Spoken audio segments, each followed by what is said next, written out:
একটি সাপ একজন পীর সাহেবের কাছে যেয়ে বলল, আমি যে সবাইকে কষ্ট দিয়ে অপরাধ করেছি, আল্লাহ তাআলা কি আমাকে ক্ষমা করবেন? পীর সাহেব বলল, অবশ্যই ক্ষমা করবে, তবে শর্ত হচ্ছে তুমি কাউকে আর দংশন করতে পারবা না। সাপ বলল, ঠিক আছে, আমি তওবা করছি, আর কোনোদিন কাউকে দংশন করব না। কয়েকদিন পর একটি ইঁদুর কামড় দিয়ে সাপটির শরীরের গোস্ত ছিঁড়ে ফেললো, কিন্তু সাপ ইঁদুরটিকে কিছুই করলো না, সে ধৈর্য ধারণ করলো। হঠাৎ একদিন পীর সাহেব দেখেন সাপটি ক্ষতবিক্ষত শরীর নিয়ে তার সামনে হাজির। পীর সাহেব বললেন, কি ব্যাপার, তোমার শরীরের এই অবস্থা কেন?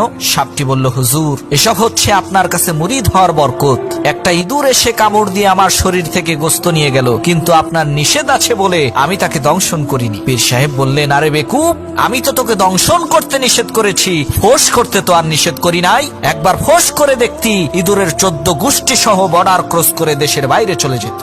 একটি সাপ একজন পীর সাহেবের কাছে যেয়ে বলল, আমি যে সবাইকে কষ্ট দিয়ে অপরাধ করেছি, আল্লাহ তাআলা কি আমাকে ক্ষমা করবেন? পীর সাহেব বলল, অবশ্যই ক্ষমা করবে, তবে শর্ত হচ্ছে তুমি কাউকে আর দংশন করতে পারবা না। সাপ বলল, ঠিক আছে, আমি তওবা করছি, আর কোনোদিন কাউকে দংশন করব না। কয়েকদিন পর একটি ইঁদুর কামড় দিয়ে সাপটির শরীরের গোস্ত ছিঁড়ে ফেললো, কিন্তু সাপ ইঁদুরটিকে কিছুই করলো না, সে ধৈর্য ধারণ করলো। হঠাৎ একদিন পীর সাহেব দেখেন সাপটি ক্ষতবিক্ষত শরীর নিয়ে তার সামনে হাজির। পীর সাহেব বললেন, কি ব্যাপার, তোমার শরীরের এই অবস্থা কেন?